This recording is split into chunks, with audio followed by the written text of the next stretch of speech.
Magandang araw po sa inyong lahat. Ako po si Christian Esguera and welcome po sa ating special episode dito po sa ating Facts First podcast ngayong araw na ito.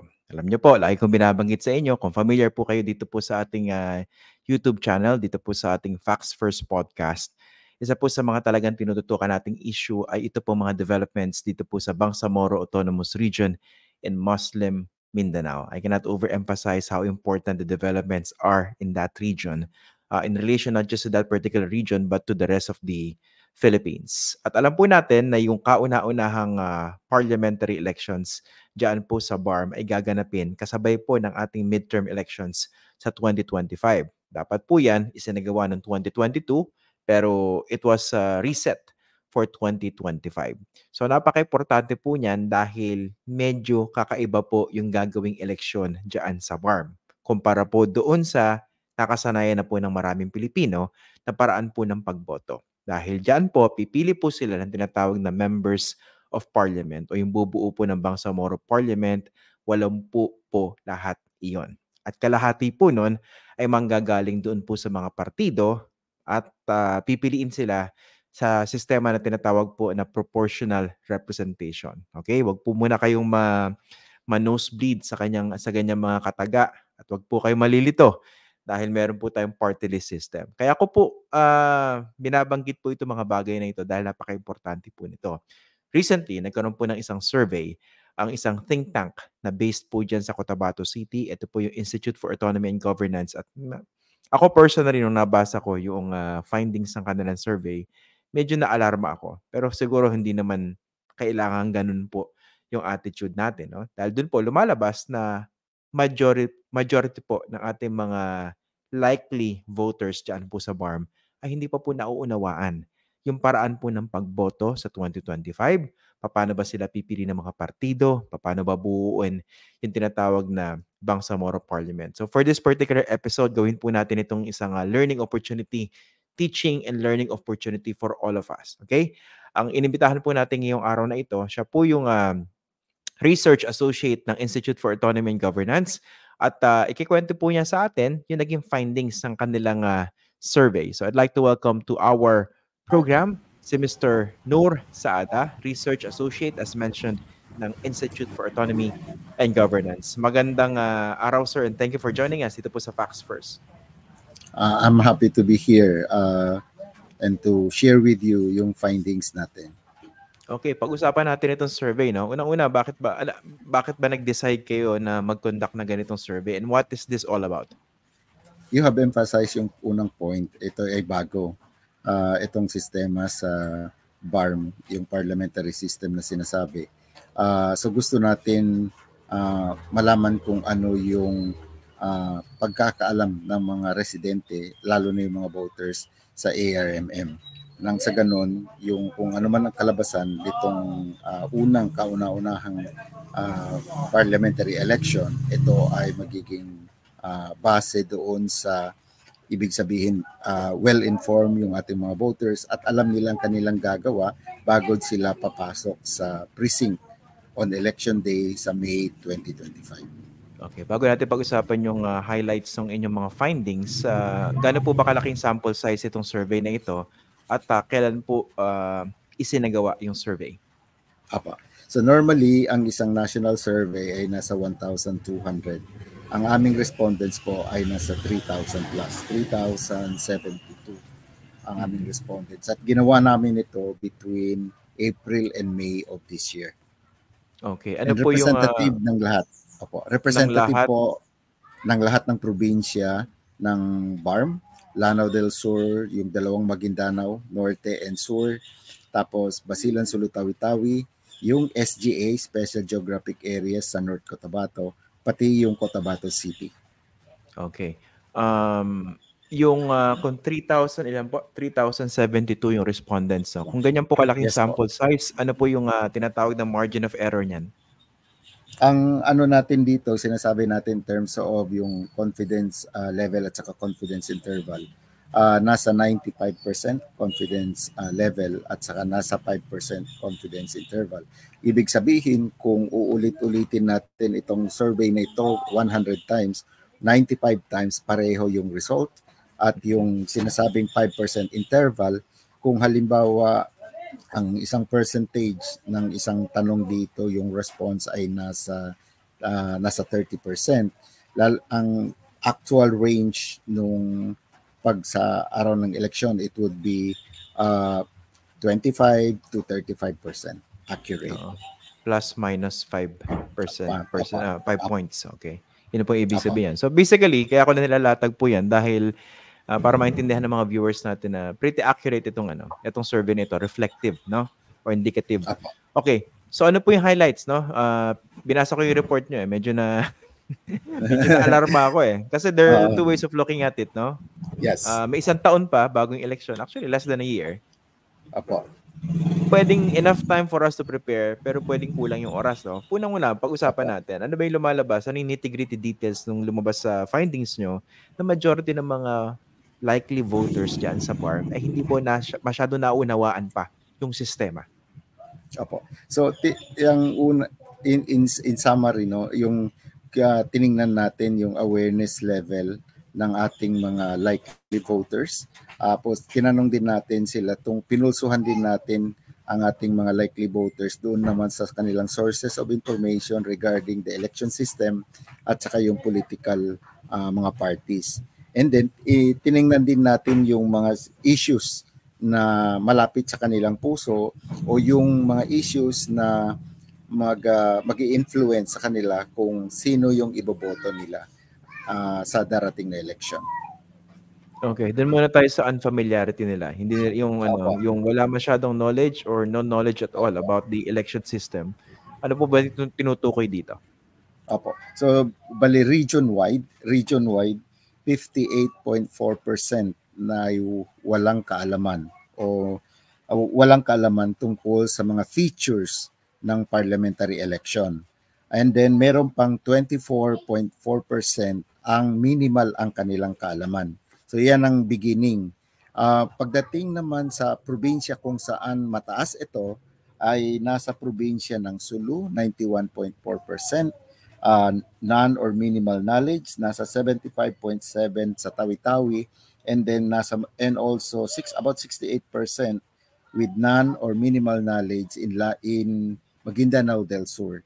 So, ang tinanong natin dito, maliban doon sa minimal knowledge, yung feature ng parliamentary system. Halimbawa, ang isa sa mataas na wala silang kaalaman ay yung voting for district representatives. So, under the new system, merong parliamentary district.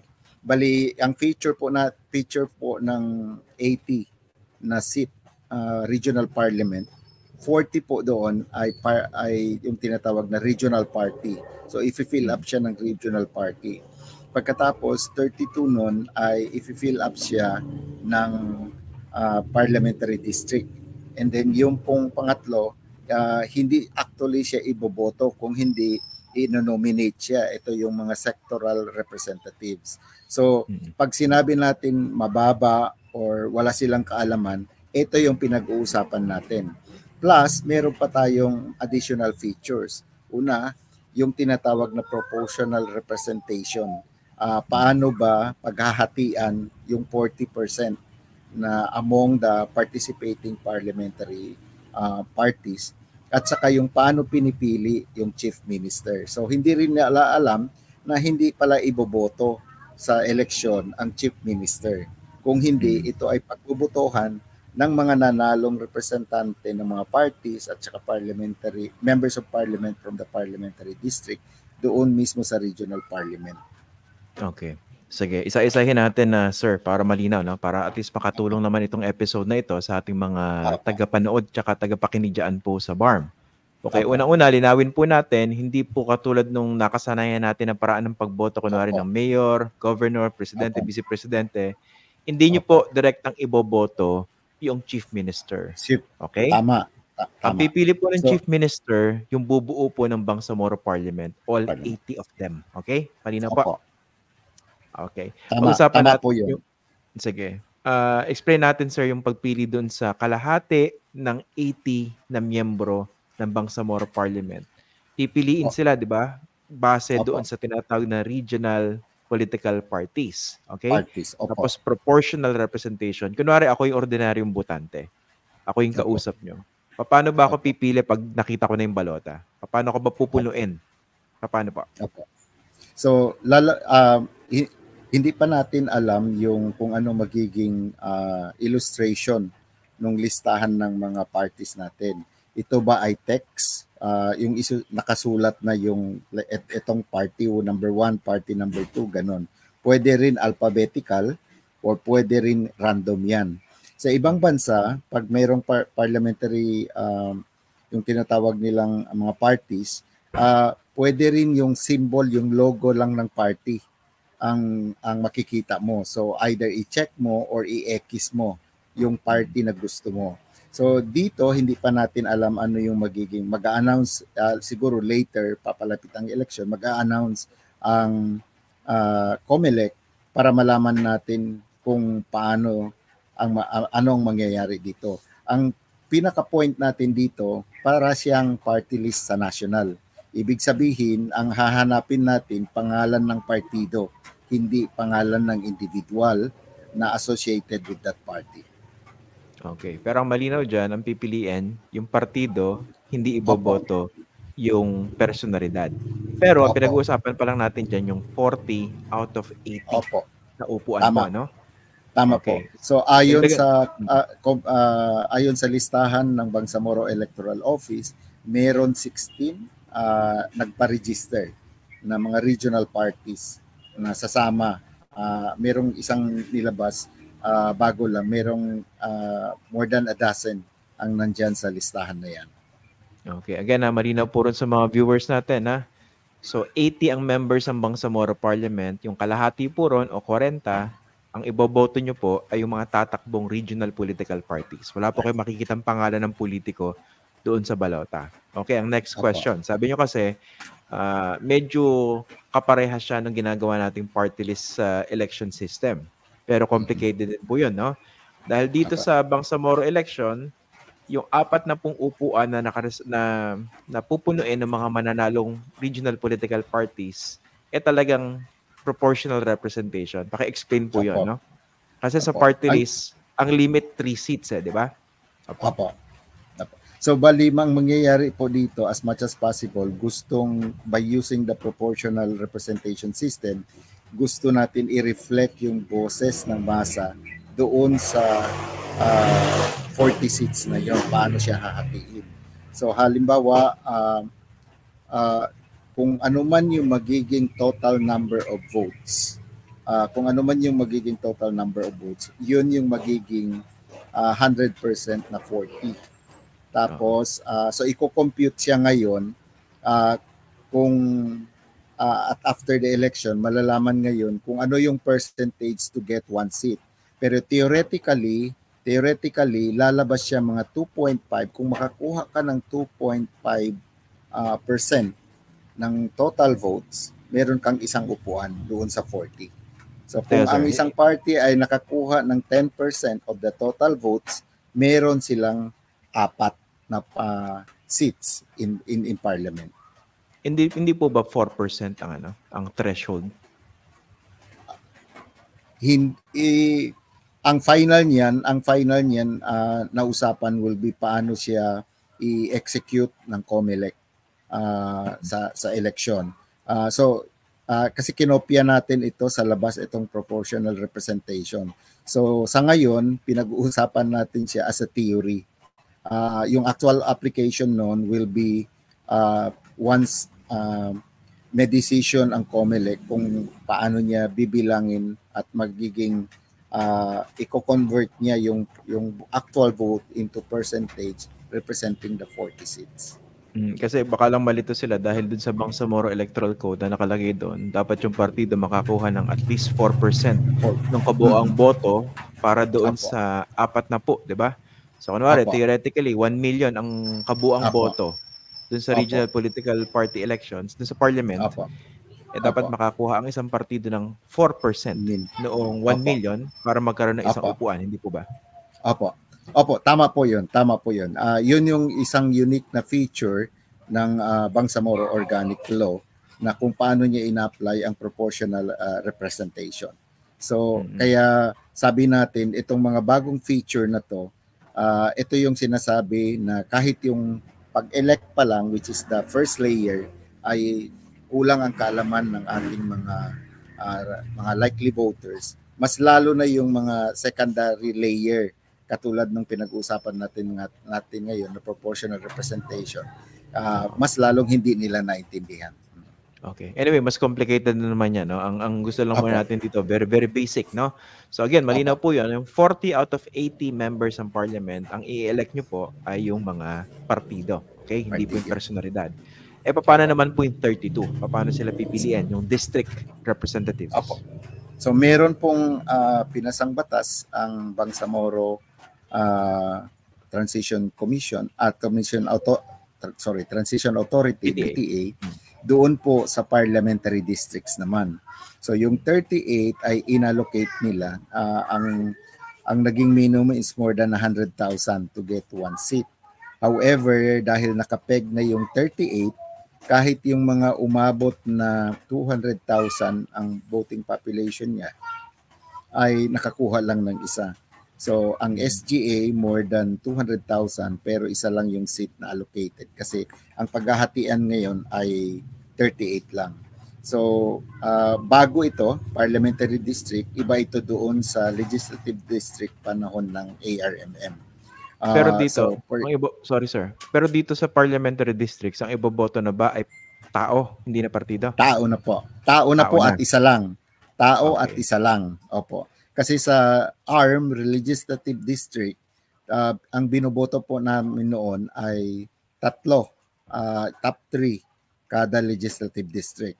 So kung ang Tawi-Tawi may isang legislative district, tatlong assemblymen o assembly people, men and women, ang representative namin. Ngayon, meron lang tatlong parliamentary district ang Tawi-Tawi. So yung mga munisipyo ay cluster into these 3 parliamentary districts. So tatlo lang, isa bawat distrito.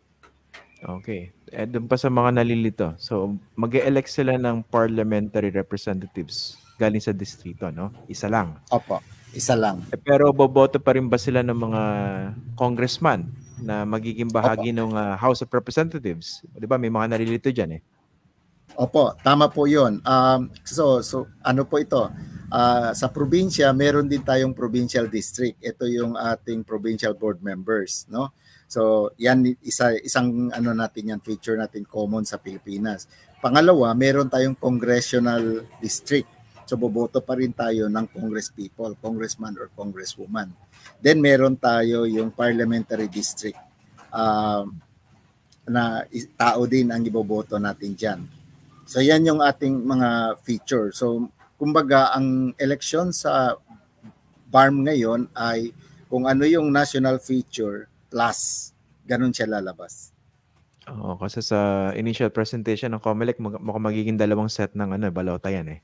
Opo, diba? Medyo mahaba-haba siguro, mahaba-haba. Ako, so ang hirap ng trabaho talaga, no, to explain all these things kasi first time na mangyayari po ito sa rehiyon, no. Okay, puntahan pa po natin yung ibang mga findings, okay? So malinaw na 'yung unfamiliarity. Isa rin dito yung meron kayong findings regarding the main sources of information ng mga likely voters dyan, no? Ano po ba yung mga lumabas dito? Saan sila kumukuha ng impormasyon pagdating dito sa election? Opo. So pagdating sa election, ang numero unong parang source, no, of this kind of information ay yung family and friends. Nasa 4 out of 10 ng ating likely voters, ang kanyang information tungkol sa election ay galing sa kanyang pamilya at galing sa kanyang mga kaibigan. Kasunod niyan yung social media at saka internet. Lumalabas 3 out of 10 ang kanilang source of information ay social media and internet at saka yung government leaders, yung local government leaders. Nasa 3 out of 10 yan. And then yung pang-apat yung radyo, 2 out of 10 ng ating likely voters na nagsabi na ang radyo ay isa rin sa mga source of information nila. Tapos yung pinaka mababang source dito, yung pahayagan po na yung print, 1 out of 10. Ang nagsabi, kumuha sila impormasyon galing sa mga pahayagan. Okay, puntahan natin yung ito kasi yung parang nag-stand out po sa akin na binabasa ko po yung inyong survey, yung report niyo po, ano? Yung reliance ng mga likely voters doon sa kanilang mga kapamilya, sa kanilang mga kaibigan, at saka sa mga barangay officials and government leaders. Kasi doon sa isang finding niyo po, yung impormasyon tungkol sa political parties, ganun din, 4 out of 10, kumukuha sila sa mga kapamilya at kaibigan. Kapamilya. 3 out of 10, barangay officials and government leaders. Hindi ba medyo ano to? Parang, di ba delikado rin? Kasi baka maging, ibig sabihin, ang voting behavior largely influenced pa rin ng personal relations with family members and local leaders. Ganon naman talaga kasi proximity, may power ang proximity. Kasi ikaw yung malapit, sila yung nakakausap mo on a regular basis. So people in that kind of relationship and that kind of circle are more likely to influence, to have influence over people, for example, leaders, but who are at the national level. So I think ang isang paraan ng pagtingin dito ay medyo personal ang influence ng election.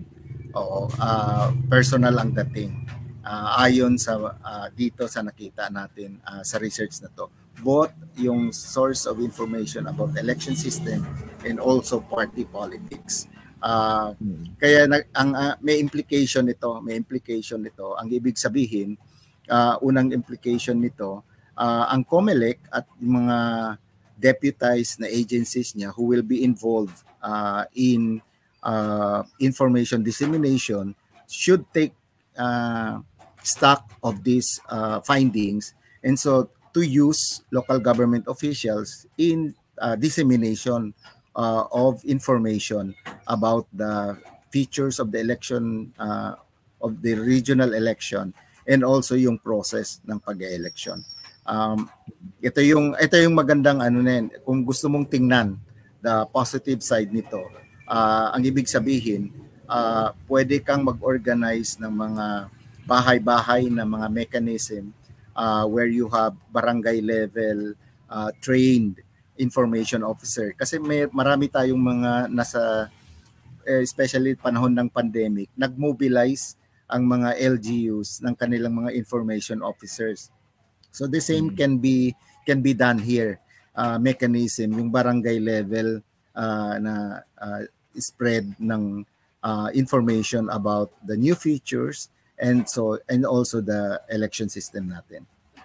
Tapos lalapitan, magandang entry point po yan, no? Kasi ito yung mga taong tinitingnan nila na mayroong kredibilidad para sa kanila. So kapamilya, tapos barangay and other local leaders. Pero syempre, it can also be used negatively. Pwedeng gamitin din siya para makapasok naman yung tinatawag na disinformation.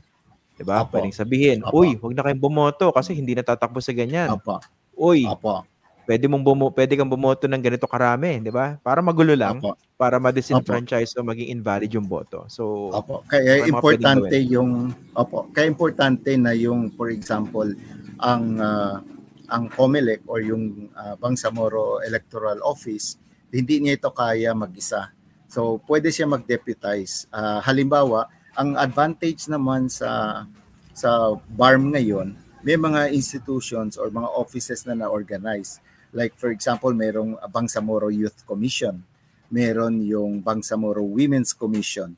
So yung mga ganitong opisina can be deputized and mobilized by COMELEC para maggawa ng mga barangay level na voters education, targeting yung kanilang, kumbaga, if this is to be done by the Bangsamoro Youth Commission, it will be sa level ng youth messaging, youth conversation, and sa medium na nakakaengganyo sa mga kabataan. Okay. Puntahan po natin yung voter profile, no? Kasi lumalabas dito, 26% ng mga prospective or likely voters, ang edad nila 20 to 29. Tapos, almost 25%, 30 to 39. Mga bata ito, no? Yes. Kabataan. Opo. Okay. Opo. So lalabas dito yung importance ng messaging na naaayon sa interest ng mga kabataan. I was involved recently, about a month ago. A group of youth leaders were mobilized in Zamboanga, at saka isa sa mga pinag-usapan ng mga kabataan doon paano nila magamit ang kanilang interest sa social media at saka yung expertise nila para gumawa ng mga message, no, about having a honest, orderly and peaceful election. So meron particular app ngayon that is very popular, video app, that's very popular among mga teenagers. At yun yung kumbaga nag-practicum sila, gumawa sila ng mga message using that app. So I think yung opo. So pinakita ng iba't ibang grupo yung mga message na kumbaga ano yung importanteng mensahe para sa mga kabataan. Ano yung level ng language use. Usually multilingual ang kabataan.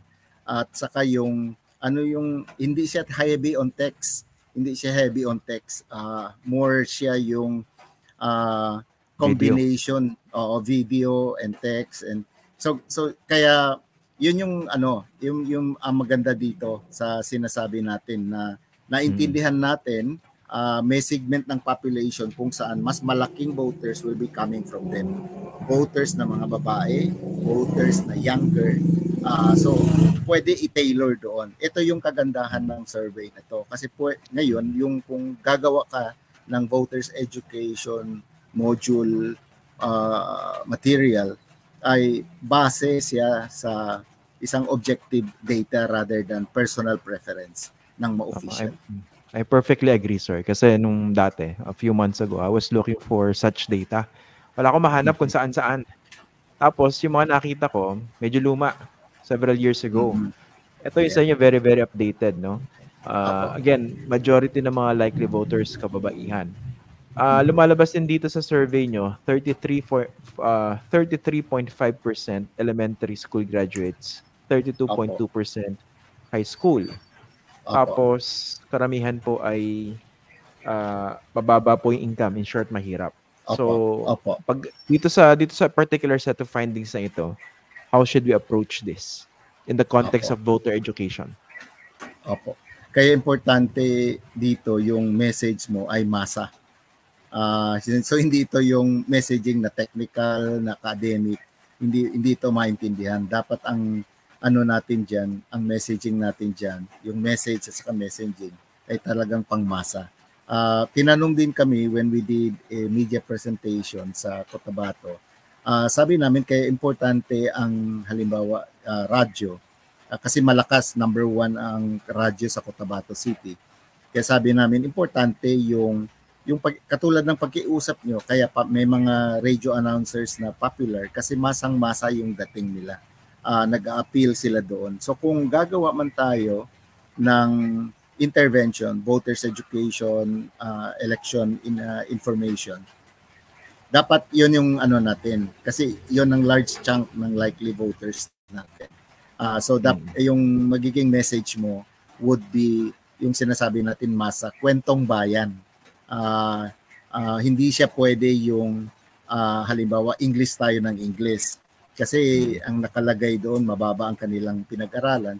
So they may be better off using our national language, Filipino, or yung mga local, yung mga vernaculars. So kung halimbawa, local languages nila.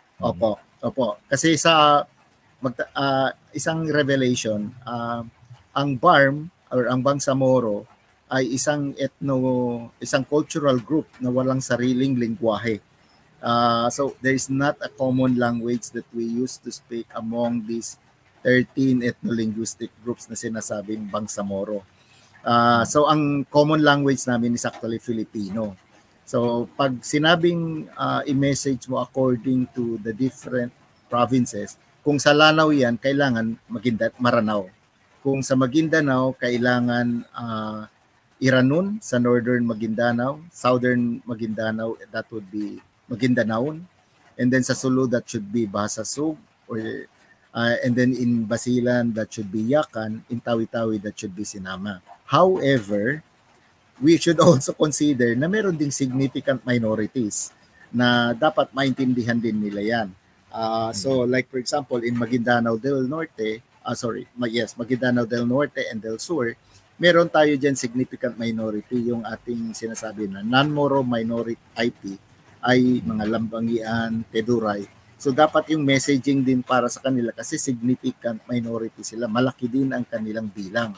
As well as yung mga Cebuano or Visayan speaking residents, although minority, significant po yan. Lalo na yung mga grupo known for black voting. So you also need to appeal to that sector. Lastly, sir, puntahan natin yung findings nyo regarding issues, yung pinaka-importanting issues para doon sa mga likely voters. Isa-isahin nga po natin yung mga major issues. Apo, sige. So overall, lumalabas na 62% livelihood ang most frequently mentioned. Livelihood ang una, kasunod ay education and scholarships, tapos good jobs, and then peace and order. So ito yung parang pinalista namin, ano yung mga issues na malapit sa puso ninyo. And then tinanong natin sila ulit, dito sa mga issues na ito na minention ninyo, alin dyan ang single most important para sa inyo? 31.8%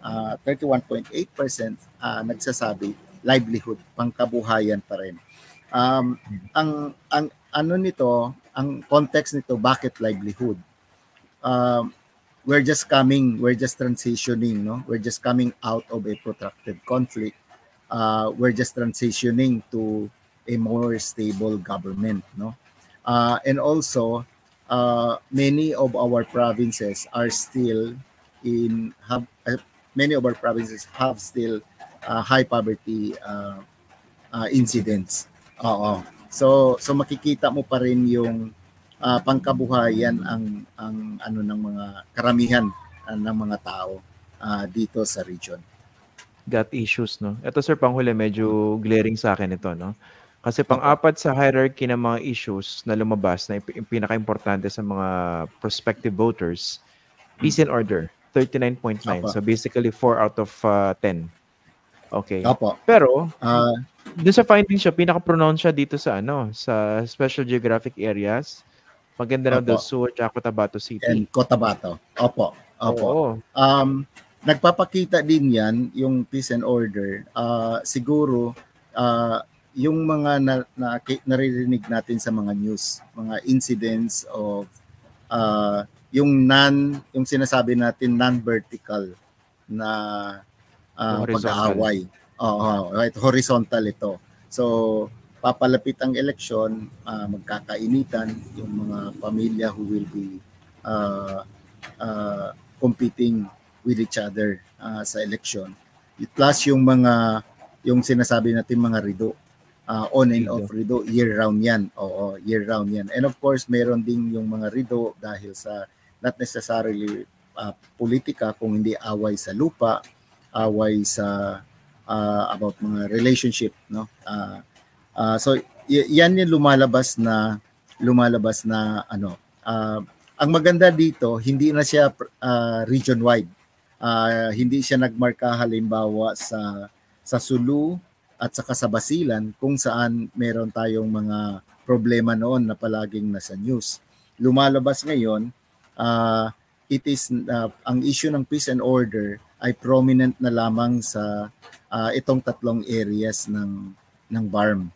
Tapos ang karamihan niyan livelihood. I guess yung tama siguro yung overall nakikita na improving ang peace and order kung kaya't karamihan ng tao ay nakafocus na sa pangkabuhayan. Pwede mo ring sabihin na subsistence ang karamihan, ang focus. Meron din sa ano namin, sa result namin, yung mga macro issues natin like the rule of law, yung violent extremism, yung disaster preparedness, climate change, halos hindi pumapasok yan, nasa ilalim talaga siya. So makita mo yung need ng karamihan ng ating mga likely voters or yung mga communities within ARMM nakafocus sa pangkabuhayan talaga ang ano nila, and therefore ang labas nito, ang implication nito hindi lang doon para sa election, doon para sa mga political parties or yung mga politician na tumatakbo. Ang implication nito ay para din doon sa mga government agencies, doon sa mga development projects that are operating in the region, at yung civil society, mga actors, na ito yung pangangailangan, hindi pa rin natin na-address, na poverty related ang daing ng mga mamamayan. Again, cut issues. Well, maraming salamat Sir Noor Saada sa pagpapaliwanag po ninyo. By the way, saan ba nila pwede ma-access itong full report ng IAG regarding this po? Apo. Pwede po silang pumunta sa website ng Institute for Autonomy and Governance. Available po yan, meron kaming public report na pwede nilang i-download in PDF. They don't need to register. Okay. Sige, maraming salamat po Mr. Noor Saada, Research Associate ng Institute for Autonomy and Governance. Magandang araw po, sir. Thank you very much for the invitation to share. Assalamualaikum. Yes, sir. Yan po si Mr. Noor Saada. Nakausap po natin regarding this very important issue. Okay? Importante po talaga ito, no? Kasi nga, again, I'm very happy that there's such a survey conducted. Kasi ngayon, nakikita na natin yung lay of the land, no, sa Bangsamoro. So, lumalabas, majority of our kababayans, yung likely na boboto sa 2025 elections sa BARM, hindi pa familiar doon po sa bagong sistema ng pagboto. So, we have less than a year to work on this. So, sana pagtulong-tulungan po natin lahat ito. No? Sana po ay mapagtulong-tulungan natin yung pagpaparagana po ng tamang impormasyon regarding this new system of election diyan po sa BARM. Okay? So, hindi pa po huli ang lahat, no? One way of looking at this is that there's still enough time for us to increase the level of awareness diyan po sa BARM pagdating po sa darating na election. So again, maraming salamat po. Ako po si Christian Esguera. Thank you very much for joining us dito po sa ating special Facts First episode regarding the upcoming BARM elections. Kita-kita po tayo uli susunod na episode ng Facts First.